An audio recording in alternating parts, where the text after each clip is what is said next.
안녕하세요. 자, 이번 시간에는 FTA 비즈니스 모델 10가지에 대해서 확인을 해 보겠습니다. FTA가 체결되었을 때 체결 당사자 국가 내에서 관세와 관련되어진 부분에서 얻을 수 있는 경제적인 효과, 그리고 효용성, 그 다음에 소비자 후생중대와 관련되어지는 내용을 확인을 하겠습니다.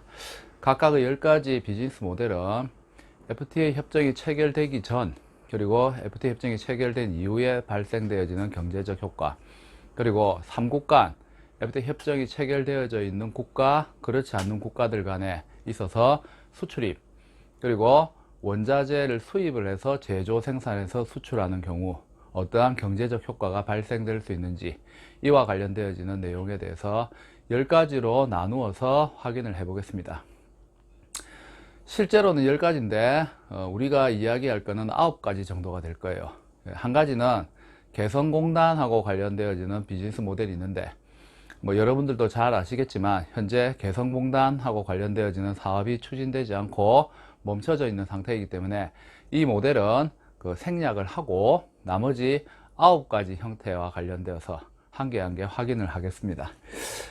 자, FTA가 무엇인지에 대해서는 계속해서 여러분들이 많은 강좌를 통해서 확인을 하셨기 때문에 그 개념에 대해서는 더 이상 이야기를 하지 않아도 되겠죠.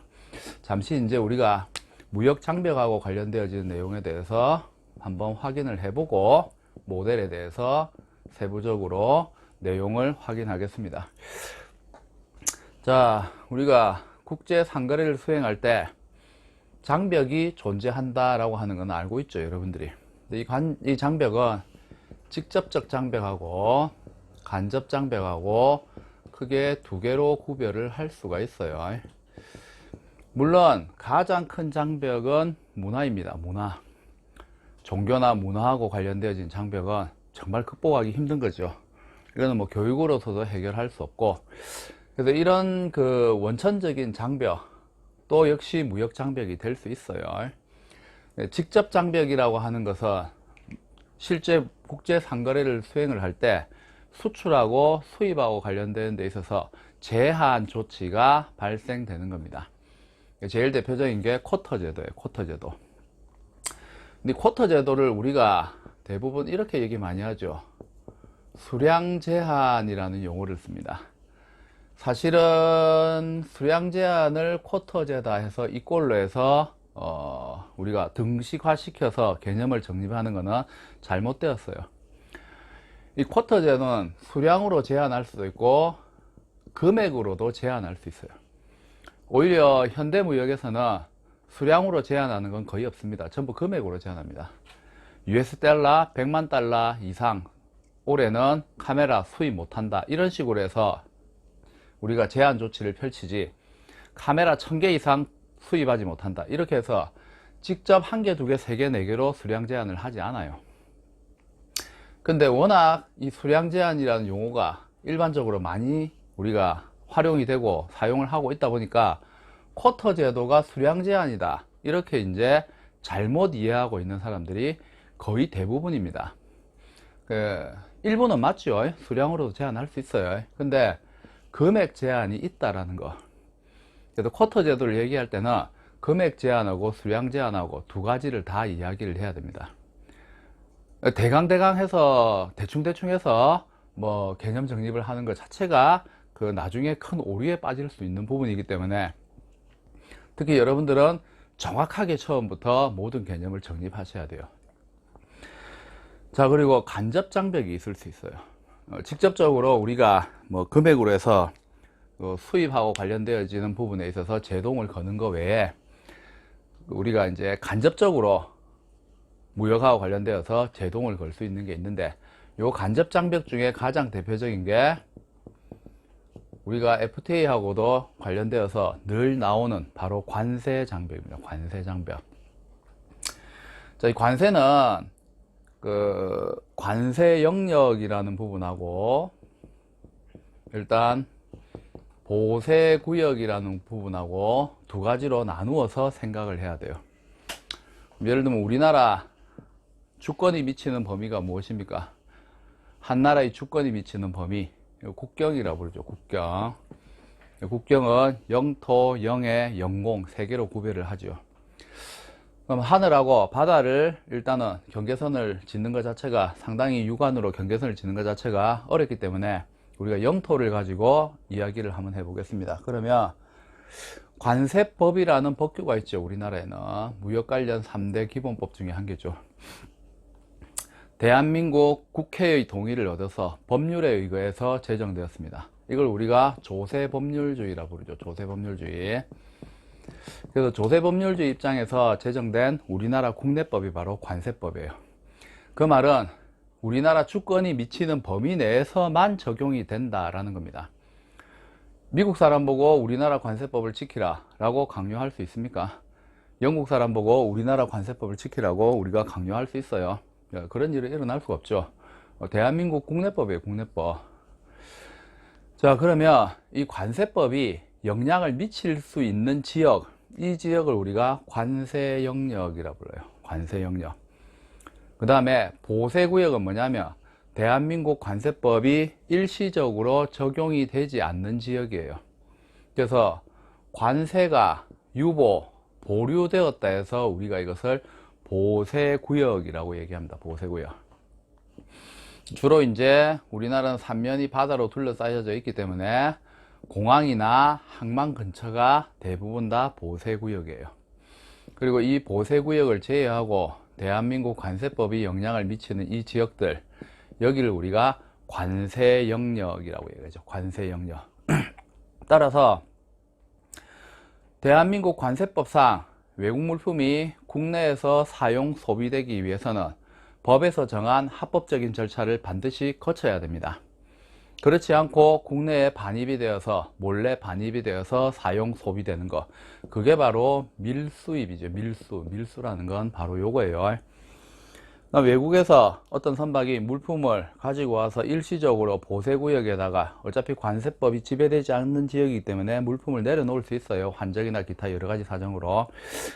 요 보세구역에 있는 물품이 국가의 허락 없이 관세 영역으로 들어온다든지, 관세 영역에 있는 물품이 국가의 허락이나 확인이 없이 보세구역으로 나간다든지, 이게 바로 밀수예요. 밀수는 뭐 크게 어려운 개념은 아닙니다. 그래서 이와 관련되어지는 모든 행정적 절차 업무를 수행하는 곳, 이게 바로 뭡니까? 우리가 흔히 얘기하는 세관이죠. 세관. 자, 그리고 이 보세구역하고 관세 영역의 경계가 되는 선이 있을 수 있어요. 자, 요 선을 우리가 관세선이라고 합니다. 관세선. 그래서 우리가 관세라고 하는 것은 관세 영역, 즉 관세선을 출입하는 수입 물품에 대해서 부가 징수하는 반대 급부가 없는 국세, 이렇게 해서 우리가 관세를 정의를 합니다. 자, 그리고 수입 물품이라는 용어를 썼어요. 이 말은 현행 우리나라 관세법상 물품은 수출에 해당되는 수출 물품도 있고 일시적으로 경유하는 통과 물품도 있고 세 가지로 구별을 할 수 있습니다.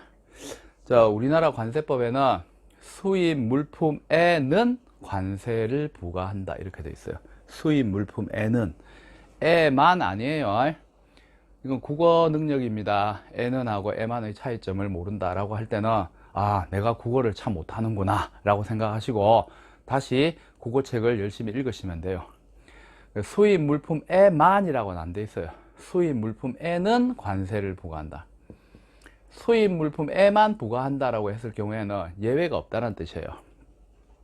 수입되는 모든 물품은 관세를 다 부과한다는 뜻이 됩니다. 에만이 되어버리면. 왜냐하면 물품은 수출품, 수입품, 통과품 세 개가 있는데 수입 물품에만 해버리면 수출품하고 통과 물품을 제외한 모든 수입 물품은 관세 부과의 대상이 된다는 거예요. 하지만 우리나라뿐만 아니고 모든 나라에 다 마찬가지입니다. 면세 규정이라는 게 있고 감세 규정이라는 게 있어요.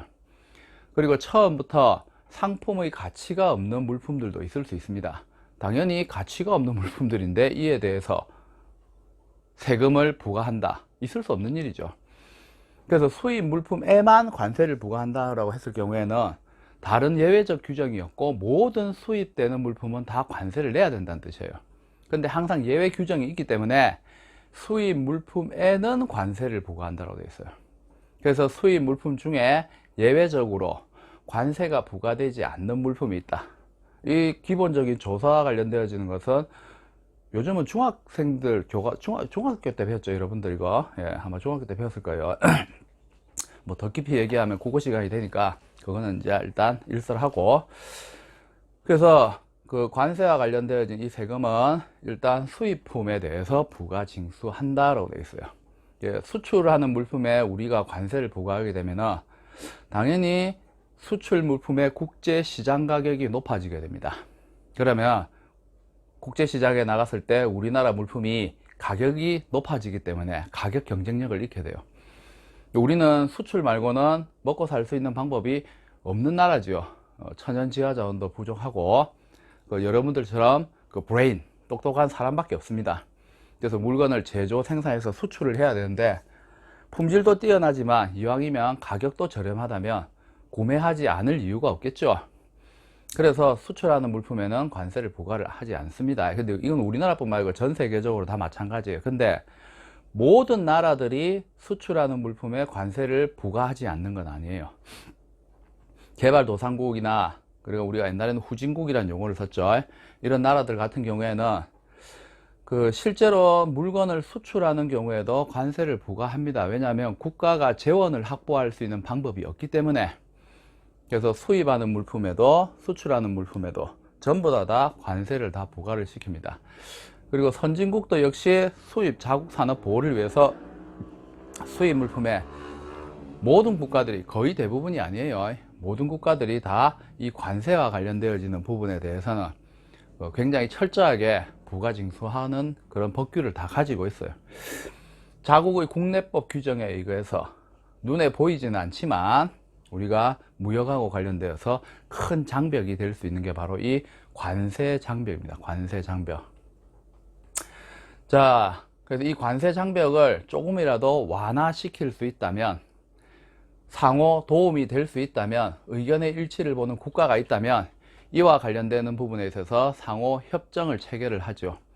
그렇게 해서 관세와 관련되어지는 부분에 대해서는 향후 일정한 시간이 지났을 때는 완전하게 뭐가 될 수 있도록, 두 국가의 거래와 관련되어서는 관세가 사라질 수 있도록 이렇게 이제 조약 협정을 체결을 할 수 있는데, 그 협정의 가장 대표적인 게 우리가 이때까지 계속해서 확인하고 있는 FTA 협정이죠. FTA 협정. 모든 물품에 대해서 처음부터 관세가 제로가 되는 건 아닙니다. 예. 장기적으로 오랜 시간을 걸쳐서 상호 경쟁력을 갖출 수, 국제 경쟁력을 갖출 수 있는 시기가 될 때까지 협정을 체결을 하고, 관세, 두 국가 사이에서는 관세상에 있어서 발생될 수 있는 여러 가지 제약 조건을 점진적으로 줄여가는 거예요. 점진적으로. 그렇게 해서 결국 궁극적으로는 두 개의 국가가 향후에는 많은 세월이 지났을 때는 두 국가가 거래를 할 때는 마치 국내 거래와 하는 것처럼 동일한 효과를 발생하고, 그렇게 해서 상호 경쟁력을 향상시켜서 대외적인 그 국가 경쟁력을 높일 수 있도록 하기 위해서 만들어진 게 FTA 협정이죠.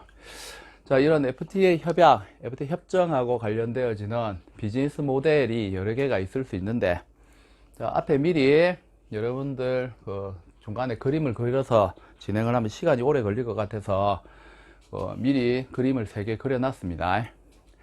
제일 첫 번째 보시는 모델이 가장 일반적으로 흔하게 생각할 수 있는 모델이죠. 자, 예를 들어서 지금은 미국하고 우리나라하고 FTA 협정이 체결되어 있었지만 애초에는 협정이 체결되어 있지 않았죠. 역시 일본하고도 협정이 체결되어 있지 않아요. FTA 협정이 체결되어 있지 않을 경우에는 상호 거래할 때 반드시 뭐가 발생합니까? 관세라는 이 부분이 발생을 할 수 있어요. 자, 근데 애시당초 미국도 우리하고 한미 FTA 협정이 체결되지 않았을 경우에는 우리가 미국에 물품을 보내게 되면 미국 세관 당국에서는 당연히 어떻게 합니까? 관세를 부과했겠죠. 근데 한미 FTA 협정이 체결되었습니다. 따라서 특정 물품에 대해서는 우리나라하고 미국하고 상호 협정 당사자 국가 간의 거래를 할 때 관세라는 게 무관세가 적용이 될 수 있죠. 하지만 일본하고는 아직도 FTA 협정이 체결되어 있지 않아요. 자, 이랬을 경우에는 미국으로 보내는 A라는 물품에 대해서는 FTA 협정에 의해서 관세가 제로가 되지만 우리나라가 일본에 대해서 물건을 수출을 할 때 일본에서는 당연히 일본 관세법 규정, 일본은 관세법을 관세정률법이라 부릅니다. 이 관세정률법 규정에 의해서 관세가 부과되죠. 그래서 가장 기본적인 게 협정 대상 국가하고 협정 대상 국가가 아닌 국가가 존재할 때 동일한 HS 코드를 가진 물품을 우리가 수출을 하고 수입을 한다 했을 경우에 상호 관세 부과 그리고 무관세의 효과가 발생이 될 수가 있습니다. 이 관세라고 하는 것이 사실은 우리가 볼 때는 세금에 있어서 그렇게 크게 차지 않는다라고 이렇게 생각할 수 있는데 그건 참 큰 오해예요. 왜냐하면 물품을 수입을 할 때는 우리가 흔히 관세라고 얘기하지만 사실은 정확하게 얘기하면 관세 등이에요. 관세 등. 관세 외에도 상당히 많은 세금이 붙어요. 그래서 관세에다가 항상 뭐가 붙냐면 내국세라는 것들이 부과됩니다. 이 내국세는 물품의 종류마다 다 다른데 사치품 같은 경우에는 개별 소비세라는 세금이 붙어요. 뭐 자동차도 역시 마찬가지입니다. 개별 소비세가 부과되는 물품은 자동으로 지방 소비세가 부과돼요. 그리고 교육세가 부과됩니다. 술의 경우에는 주세가 부과돼요. 그 다음에 우리 농어촌 살려야 되죠. 농어촌 특별세라는 게 부과되고, 그 다음에 환경은 상당히 중요합니다. 오늘날 환경세라는 세금도 있고 에너지세라는 세금도 있어요. 거기에다가 기본적으로 모든 물품에 대해서는 우리가 부가가치세라는 세금이 붙게 되죠. 부가가치세라는 세금. 자, 그 다음에 체납처분 비용이라는 게 있습니다. 체납처분 비용. 그 다음에 가산세라는 세금도 있어요. 가산세는 납세자가 납세 의무를 지켜야 될 의무사항이 있는데 세법상에 그 의무를 지키지 않았다. 그래서 징역을 살게 할 수는 없어요. 그래서 금전적으로 압박을 하기 위해서 추가적으로 세금을 더 부과시키는데 이걸 우리가 가산세라 불러요. 그리고 과거의 교과서나 책들에 보면 이 가산금이라는 용어를 씁니다. 근데 이게 없어졌습니다. 이 가산세와 가산금이 실제로 이제 이중부가의 성격도 있고 개념 정립이 좀 어렵다라고 해가지고 세법 개정을 하면서 그 가산금 규정을 없앴어요. 그게 오히려 이제 일반 국민들이나 납세자 입장에서는 이해하기 쉽기 때문에, 그래서 여러분들이 뭐 인터넷상에서 어떤 블로그나 카페나 또는 뭐 공부하는 사이트들 이런 데 가면은 옛날 내용들 보면 아직도 가산금이라는 용어를 씁니다. 없어졌습니다. 없어졌고 가산세로 다 통합이 됐어요. 이렇게 여러분들이 기억을 하시면 될 것 같아요. 그래서 물품을 수입할 때는 이 관세 한 개만 붙는 게 아닙니다. 이렇게 많은 세금들이 합산을 해서 부과가 돼요. 그러니까 어떤 경우에는 물품 가격보다 세금을 합치게 되면은 세금들만 이렇게 합쳐서 계산하면 세금이 더 높은 경우도 있어요. 특히 자국 산업이 경쟁력이 굉장히 약한 물품의 경우에는 오히려 이제 이런 세금 부분이 훨씬 더 많이 부과가 되는 이제 그러한 경향이 있습니다. 자, 그래서 이 관세 장벽을 낮출 수 있다는 것은 국제 상거래를 수행하는 당사자 입장에서, 국가 입장에서는 굉장히 큰 실익이 있을 수가 있기 때문에 지금 FTA 협정이라는 것이 국가별로 점점 더 많이 체결이 되어 가고 있는 것이 이 이유 때문이라고 여러분들이 생각하셔도 됩니다. 그래서 첫 번째 비즈니스 모델은 이렇게 단순한 거죠. 협정 대상 국가 그리고 그렇지 않는 국가들 사이에 동일한 물품을 수출입했을 경우 관세를 부과하느냐 부과하지 않느냐, 이것으로 인해서 경제적인 효과가 발생될 수 있다. 그래서 FTA 협정이 필요하다. 그래서 이것을 활용해서 우리가 비즈니스를 수행을 할 때 적용을 하면 된다라는 거죠. 자, 두 번째는 원자재나 부자재 수출하고 관련되어지는 겁니다. 자, 우리나라가 FTA가 체결되지 않는 국가에다가 원자재, 제품이 아니에요. 물품이 아니에요. 원자재를 또는 부자재를 수출을 합니다. FTA가 체결되지 않으면 당연히 뭡니까? 관세가 부과되겠죠. 그럼 이 국가가 역시 특정한 국가의 물건을 제조, 생산해서 수출을 하게 되었다라고 했을 경우에 역시 관세가 부과될 거예요. 그럼 자세히 보면은 원자재에도 관세가 부과되었고 완성되어진 제품에도 관세가 부과되고, 그래서 물품에 있어서의 시장 가격은 굉장히 높아질 수밖에 없습니다.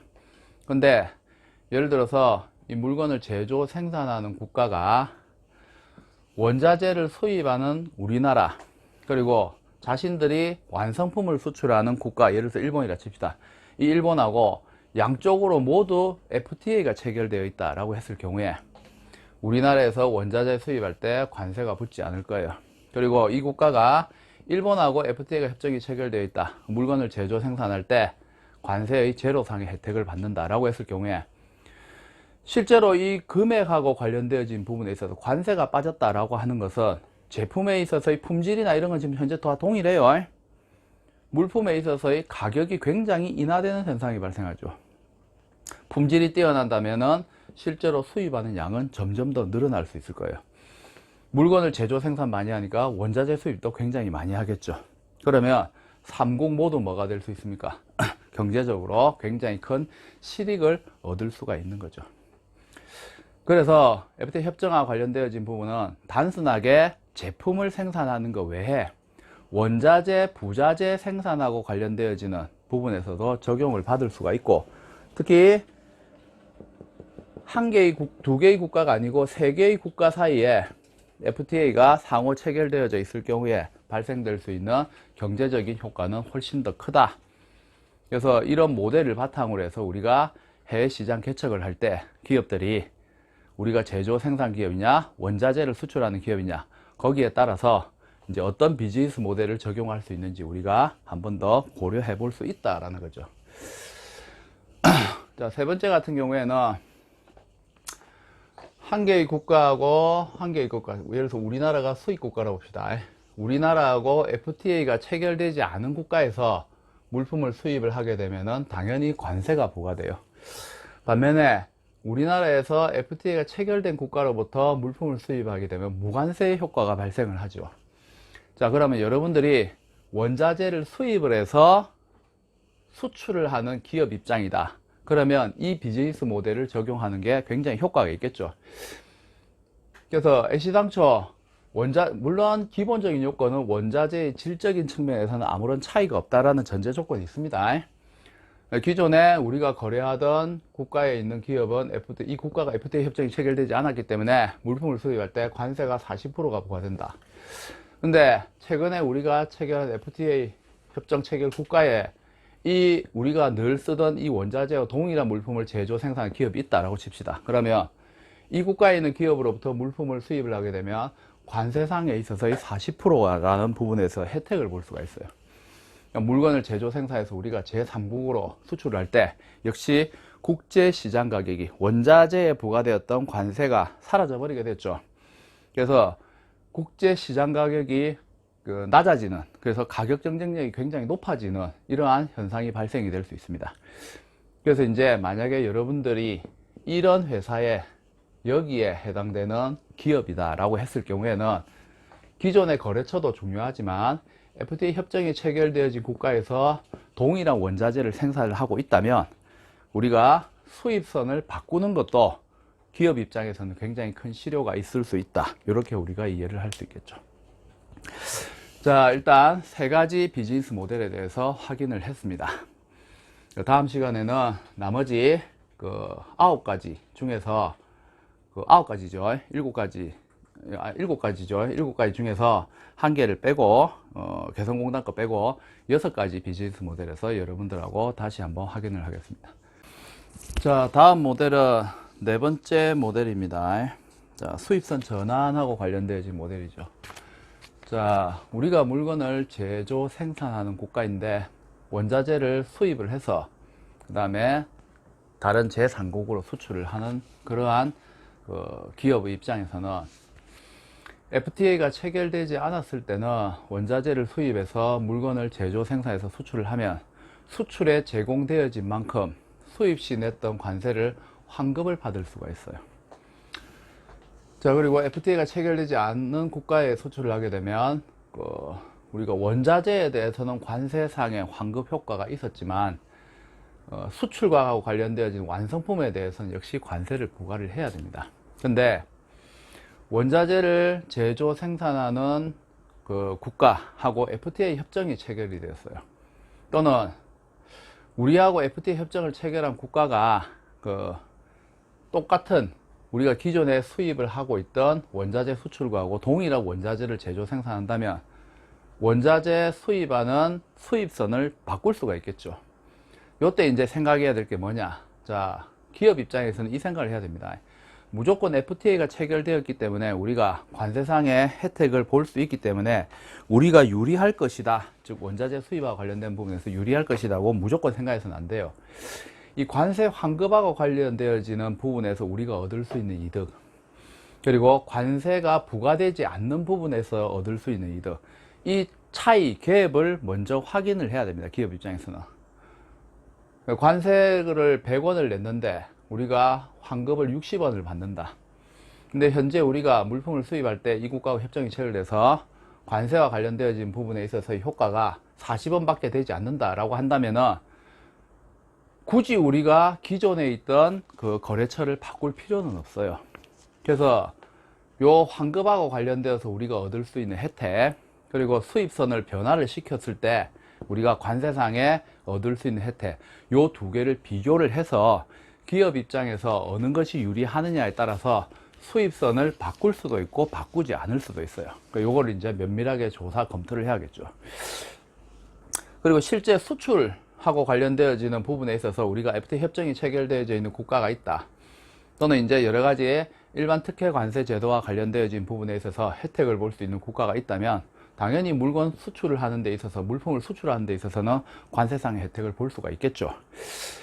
그래서 이제 수입선에 있어서, 원자재 수입선에 있어서의 변화와 관련되어진 부분은 요 두 개의 갭, 환급하고 관련되어지는 부분, 그 다음에 실제 무관세로서 얻을 수 있는 경제적인 효용성, 요 두 개를 상호 비교해서 우리가 이 모델을 활용을 하는 것이 올바른 게 아닌가, 이런 생각이 듭니다. 자, 이번 시간에는 여기까지 하고 다음 시간에 나머지 비즈니스 모델에 대해서 확인을 해보도록 하겠습니다. 수고하셨습니다.